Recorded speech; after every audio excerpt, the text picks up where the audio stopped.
मेरा research paper number 2 है अंधाधुंध पैरवी का अंजाम, वो निकालें, उसको पढ़ें। वो मैंने आज से 8-9 साल पहले लेक्चर पूरा दिया जो हजारों बरेलवियों की तौबा का सब बना। इधर मेरे पास आते हैं, वो कहते हैं सर लेक्चर है ही वही है। बिस्मिल्लाहिर्रहमानिर्रहीम, अस्सलाम वालेकुम। दोस्तों, आपने देखा और सुना, ये भी इसका फिराड है, झूठ है। हमारे चैनल अली नवाज ऑनलाइन पर आप देख सकते हैं वीडियो नंबर 664, इंजीनियर मिर्जा के 70 झूठ। आपको मालूम हो जाएगा कि कितना फिराडिया है। कल जो उसने बात कही थी, आज उसके उलट कहता है कि इसके कहने से कोई इबारत गुस्ताखाना इबारत हो जाएगी। जाहिल आदमी है। इसका जवाब दिया है फैसल खान साहब ने, जो हमने दर्जनों दोस्तों को भेजा है। और इस नंबर पर किसी को चाहिए तो हम उसको पीडीएफ भेज सकते हैं, वो पढ़े, उसे मालूम हो जाएगा कि ये जो कह रहा है ना गुस्ताखाना इबारत, तो आपको मालूम हो जाएगा कि ये सारा इसका ढोंग है, झूठ है। इस अंदाज से झूठ बोलता है कि आम आदमी समझता है कि सच बोल रहा है। अभी मैं उसकी एक मिसाल आपको दिखाने वाला हूँ कि कितना बड़ा झूठा है।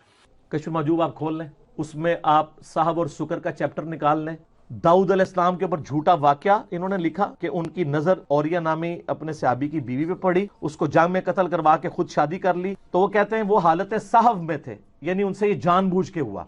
ये सारी बात उसने घड़ी है अपनी तरफ से। क्या ये कश्फुल महजूब में है जो इसने सारा किस्सा बनाया है? इस वाकये के मुख्तलिफ अंदाज हैं और इसराइली रवायात वालों ने, यानी लोगों ने अपनी तरफ से बहुत इसको बढ़ाया है। इसमें कितना है?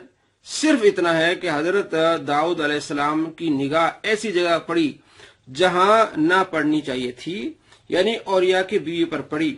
उसके नतीजे में आप पर जो गुजरी सो गुजरी। इतनी सी बात है कश्फुल महजूब में।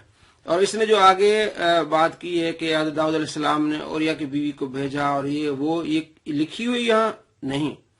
इस रिवायत को मुख्तलिफ अंदाज में बयान किया गया है, लेकिन वो जो ये बयान कर रहा है ये कश्फुल महजूब में नहीं है। ये कश्फुल महजूब में झूठ बांध रहा है।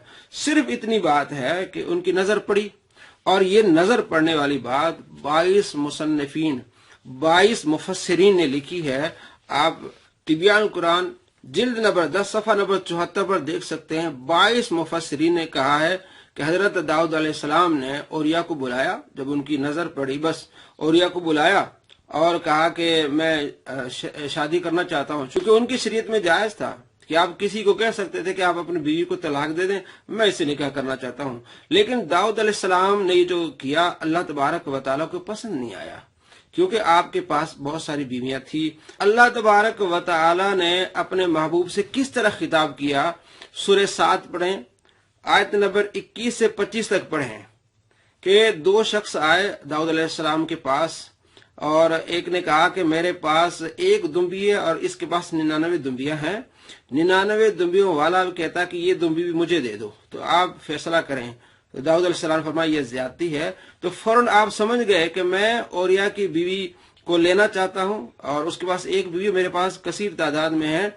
तो फौरन आपके ज़हन में आया कि अल्लाह मुझे इस तरह समझाना चाहता है। तो आपने इस्तिग़फ़ार किया। सूरह 7 आप पढ़ें, आयत नंबर 24 पढ़ें, 25 पढ़ें। तो अल्लाह तबारक व तआला फरमाते हमने उनकी इस्तिग़फ़ार को कबूल किया और हमने उन्हें दर्जात अता फरमाए। तो किस वजह से इस्तिग़फ़ार किया? कि आपकी नजर पड़ी और आप चाहते थे कि उससे मैं निकाह करूं, और ये आपकी शान के लायक नहीं था। तो अल्लाह ने अपने महबूब की शान को किस तरह बरकरार रखा कि 2 बंदे इंसानी शक्ल में आए, यानी 2 फरिश्ते थे। उन्होंने ये बात कही तो हजरत दाऊद अलैहिस्सलाम इस बात को समझ गए। तो सिर्फ नजर पड़ने से गुस्ताखी हो जाती है। और जो दूसरी ये बातें कर रहा है ये न कश्फुल महजूब में है और न इस तरह दाता रहमतुल्लाह अलैह का लिखने का मकसद है। दूसरी रिवायात में इस तरह अजीब अजीब बातें हैं, लेकिन क्या यहाँ है? हरगिज नहीं है। इसको इब्ने जौजी ने भी लिखा है। उन्होंने कहा कि ये बातें नहीं। इब्ने जौजी ने कहा कि हजरत दाऊद अलैहिस्सलाम ने उनको देखा और उनकी तमन्ना हुई बस कि मैं इनसे निकाह करना चाहता हूँ। तो इसके अलावा जितनी बातें इसराइली रवायात जुड़ी हुई हैं, न कश्फुल महजूब में है न आपने लिखा है ऐसी बात। तो उन बातों को यहां लगाना ये कितनी बड़ी गुस्ताखी होगी। और ये 22 मुफस्सिरीन ने लिखा है। 22 मुफस्सिरीन, जो चोटी के मुफस्सिरीन ने लिखा है कि आपकी नजर पड़ी और आप चाहते थे कि उनके साथ निकाह करो। कुरान में भी आ गया कि वो जो 2 बंदे क्या कहने आए कि इसके पास 99 दुम्बियां, मेरे पास 1 दुम्बी है। फिर आपने इस्तिग़फ़ार किया। तो अल्लाह तबारक व तआला अपने महबूबों का किस तरह ख्याल कर रहा है।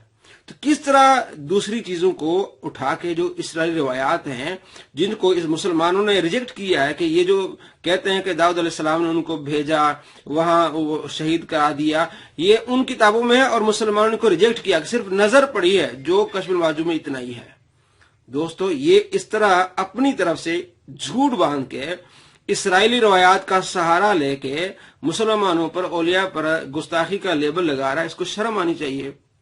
یہ ہوتا ہے علمی کتابی کہ جتنی عبارت داتا رحمۃ اللہ نے لکھی ہے 22 مفسرین یہ بات کہتے ہیں، ابن جوزی یہ بات کہتا ہے، ابن جوزی نے تمام چیزوں کو رد کیا ہے کہ جتنا یہ جو کہا گیا ہے یہ گستاخی ہے کہ حضرت داؤد علیہ السلام نے بھیجا اور ان کو قتل کرایا۔ ابن جوزی نے کہا یہ ساری چیزیں گستاخی ہیں، صرف یہ کہ آپ کی نظر پڑی، آپ کی تمنا ہوئی، اور یہی جو ابن جوزی کہہ رہے ہیں اور یہی بات جو ہے وہ اپنا کشف المعجوب میں موجود ہے۔ آپ دیکھ لیں زاد المسیر، یہ جلد نمبر 7 صفحہ نمبر 116 اور 115، یہ ابن جوزی نے لکھا ہے، علامہ عبد الرحمن بن جوزی، المتوفى 557۔ تو یہ مفسرین اس طرح تشریح کرتے ہیں ان باتوں کی، اور جو جاہل کے ہاتھ میں ڈنڈی آ جائے تو پھر اس طرح ہانکتا ہے، کوئی دیکھتا نہیں کہ میں کیا بات کر رہا ہوں، اصل بات کیا ہے، اتنا سا ٹکڑا لے کے اور باقی چیزیں ملا لیتا ہے۔ تو آپ اگر دیکھنا چاہتے ہیں کہ کتنا بڑا جاہل ہے، کتنا بڑا فراڈیا ہے، تو آپ یہ فیصل خان صاحب کا جو یہ آرٹیکل ہے یہ آپ پڑھیں، اس کو آپ کو معلوم ہو جائے گا کتنا بڑا فراڈیا ہے۔ اس نمبر پر یہ لیں، یہ جو کہتا ہے اندادن پیروی گستاخانہ عبارات، سب کی جو حقیقت حال فیصل خان صاحب نے لکھی ہے، اس میں ہر چیز بتائی ہے۔ آپ کو پڑھنے کے بعد آپ کو معلوم ہو جائے گا کہ واقعی بھی یہ بندہ اس صدی کا سب سے بڑا فراڈیا، جاہل اور جھوٹا ہے۔ السلام علیکم ورحمۃ اللہ وبرکاتہ۔